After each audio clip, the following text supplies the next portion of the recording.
Good afternoon everyone. Girls AVM Malpur द्वारा संचालित online class में आप सभी का स्वागत है।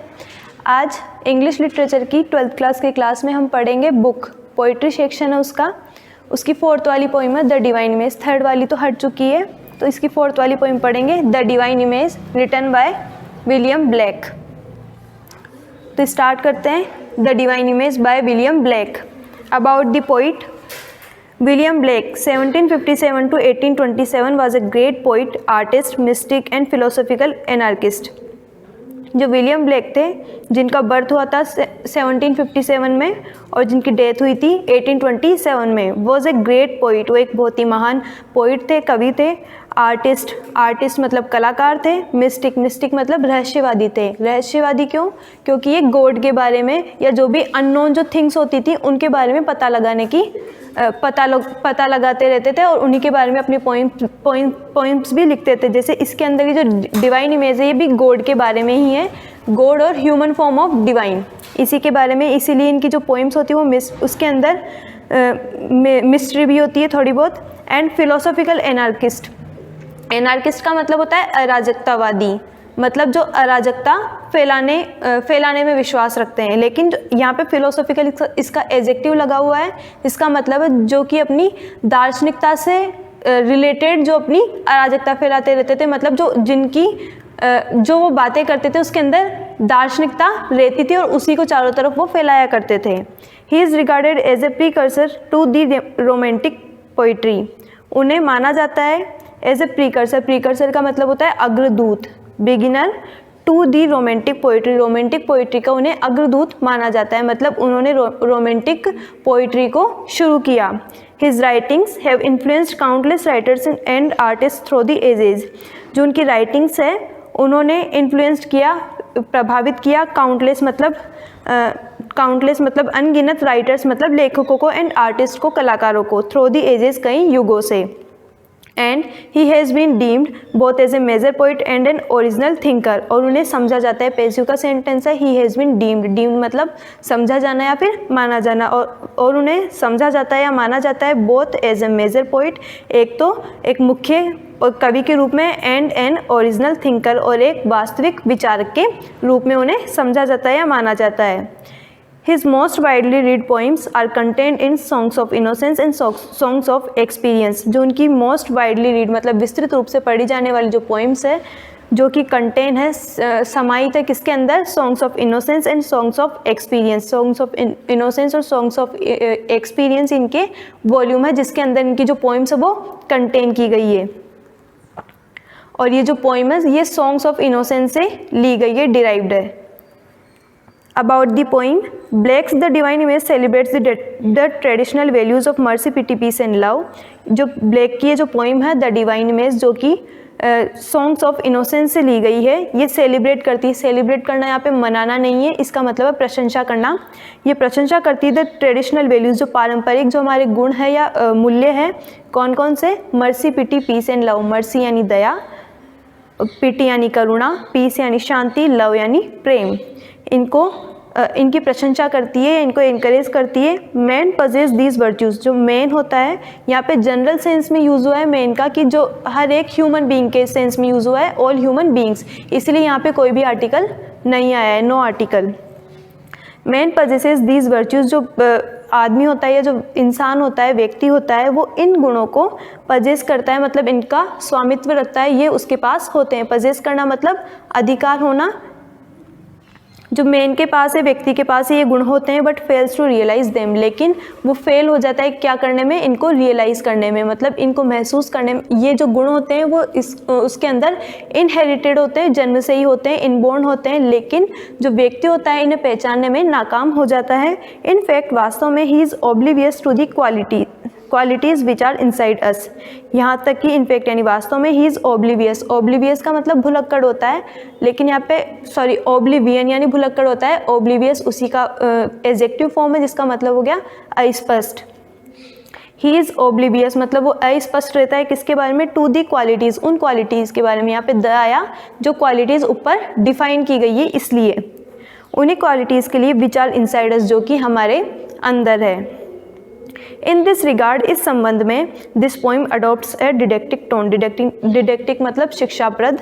ये जो पोइम है वो एक मतलब शैक्षिक टोन मतलब भाव रखती है, अपने अंदर अडॉप्ट करती है, ग्रहण करती है। आ गया समझ में? किसके बारे में? Mercy pity peace and love, जो क्वालिटीज़ हमारे अंदर इनहेरिटेड होती है लेकिन जो मेन होता है, मतलब जो ह्यूमन बीइंग्स होते हैं उसको रियलाइज़ करने में फेल हो जाते हैं, उसी के बारे में। और ये जो क्वालिटीज़ कौन कौन सी है? Mercy pity peace and love. To mercy pity peace and love all pray in their distress and to these virtues of delight return their thankfulness.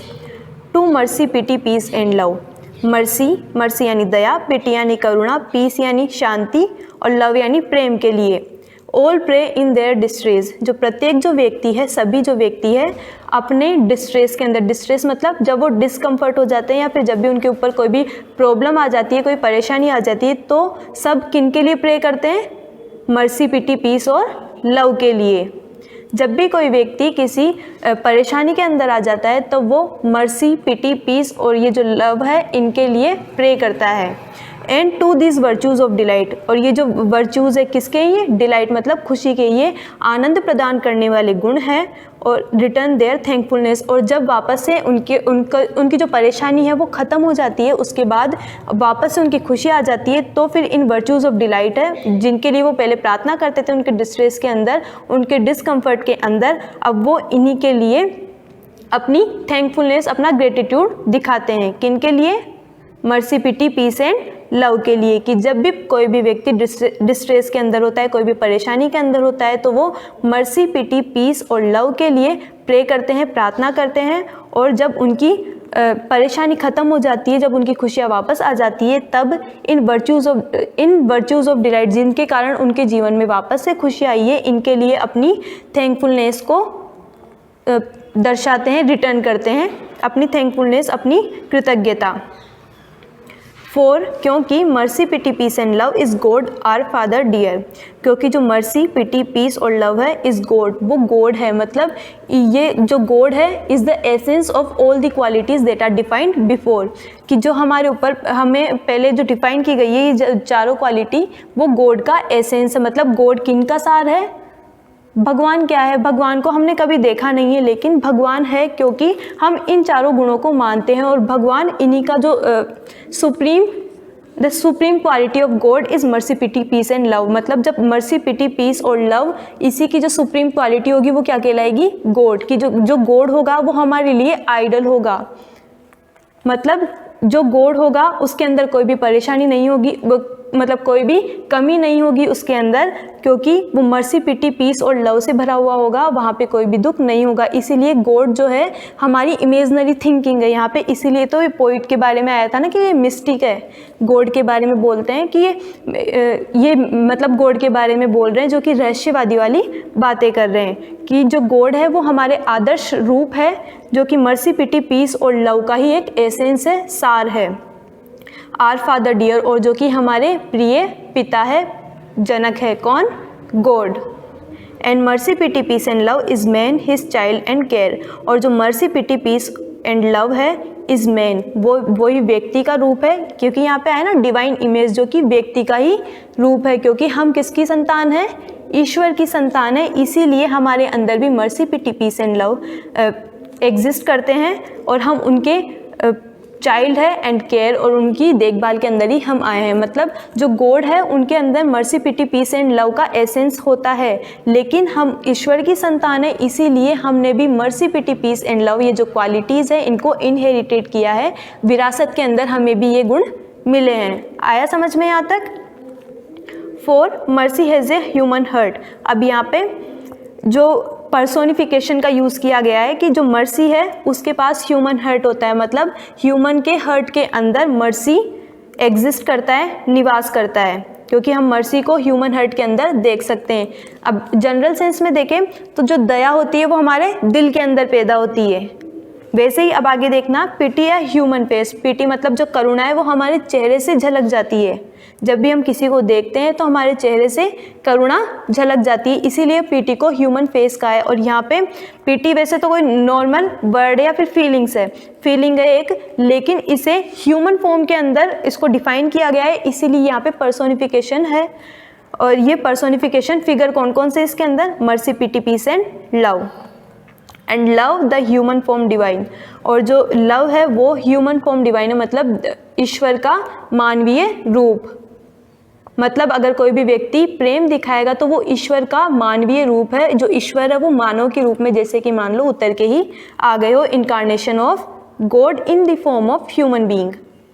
And peace the human race, और जो piece मतलब जो शांति, वह शांति है वो human dress के रूप में है। कि अब इसका पीछे एक क्वेश्चन भी आएगा कि जैसे अपन कोई भी ड्रेस पहन लेते हैं तो हम बहुत ही एलिगेंट मतलब सुंदर और शांत से प्रतीत होते हैं, वैसे ही जो शांति है वो हमारी बॉडी के द्वारा ही, जो हमारा आउटर अपीयरेंस जो होता है उसी के द्वारा झलकती है। इसीलिए जो पीस है उसको हमारी ह्यूमन ड्रेस से कंपेयर किया गया है। ठीक है, तो मर्सी जो है हमारे ह्यूमन हार्ट के अंदर एग्जिस्ट करती है, इसीलिए जो दया है वो हमारा मानवीय हृदय है, जो करुणा है वो हमारा मानवीय चेहरा है, प्रेम है जो कि हम मानवीय ईश्वर का मानवीय रूप है, और जो पीस मतलब जो शांति है वो मानवीय ड्रेस मतलब उसका जो आउटर अपीयरेंस है वो है। Then every man of every clime, तब प्रत्येक व्यक्ति ऑफ एवरी क्लाइम, क्लाइम का मतलब है क्लाइमेट, मतलब प्रत्येक जलवायु, मतलब प्रत्येक स्थान से जो प्रत्येक व्यक्ति है, that praise in his distress, जो कि अपने डिस्ट्रेस के अंदर प्रे करता है, प्रार्थना करता है। किससे करता है, to these virtues of delight, praise to the human form divine. और वो किससे प्रार्थना करता है, ह्यूमन फॉर्म डिवाइन मतलब मानव का देवीय स्वरूप जो होता है उससे वो प्रार्थना करता है, जहाँ पे क्या होती है, love, mercy, pity and peace. क्योंकि अगर कोई भी व्यक्ति ह्यूमन फॉर्म में अगर कोई भी डिवाइन बनेगा तो वो इन्हीं गुणों के कारण बनेगा। इसीलिए यहाँ पे जो मानव है उसको ह्यूमन फॉर्म ऑफ डिवाइन कहा गया है, क्योंकि ये जो चारों वर्च्यूज है, वर्च्यूज ऑफ डिलाइट है, that exist in only God, and if any person inherited them then he can be called a human form of divine. आ गया समझ में। And all must love the human form, और प्रत्येक व्यक्ति को human form को लव करना चाहिए, मानवीय रूप को प्रेम करना चाहिए। इन हीदन, हीदन का मतलब होता है atheist, one who does not believe in God, नास्तिक जो होता है, जो कि हीदन हो, तुर्क, तुर्क मतलब जो तुर्की जो देश है वहाँ पे रहने वाला हो, और जू, जू मतलब किसी यहूदी, यहूदी है, यहूदी हो, where mercy, pity, mercy, love and pity dwell, there God is dwelling too, और जहाँ पे भी दया, प्रेम और करुणा निवास करती है वहाँ पे ईश्वर भी निवास करते हैं। यहाँ पे हीदन, तुर्क और जू आया। हीदन मतलब नास्तिक, मतलब कोई भी व्यक्ति, तुर्क मतलब किसी भी स्थान का, तुर्क मतलब किसी भी स्थान से बिलोंग करता हो वो, जू मतलब यहूदी एक धर्म हो गया या फिर किसी भी संप्रदाय से बिलोंग करता हो। उन सबको भूलकर हमें ह्यूमन फॉर्म ऑफ डिवाइन की, ह्यूमन फॉर्म को लव करना चाहिए, क्योंकि ये ईश्वर का यहाँ पे एग्जिस्टेंस होता है, और जहाँ पे mercy, pity, peace and love होंगे वहाँ पे गॉड भी ड्वेल करेंगे। इसका पूरे का सार ये है कि अगर प्रत्येक व्यक्ति के अंदर गुण होते हैं mercy, pity, peace and love के, लेकिन जैसे जैसे वो बड़े हो जाते हैं तो उनके जो गुण है वो कहीं ना कहीं दब जाते हैं। आगे वो जो पोइम है ना ह्यूमन एब्स्ट्रैक्ट, वो इसी के बारे में कि जब हम बड़े हो जाते हैं तो तब हम उनको रियलाइज़ नहीं करते, लेकिन ये जो गुण है, ये जो क्वालिटीज़ है वो हमारे अंदर इनहेरिटेड होती है, इनबोर्न होती है, जन्मजात ही होती है।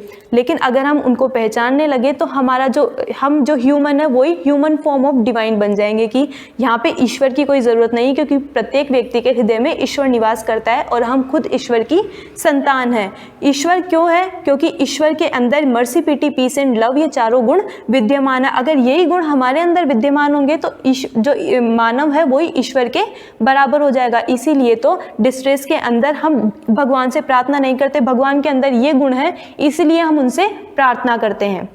आया समझ में।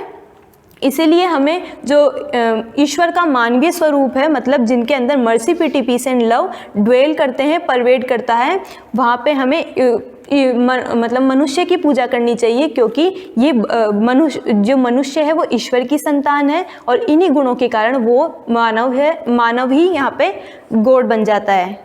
ठीक है।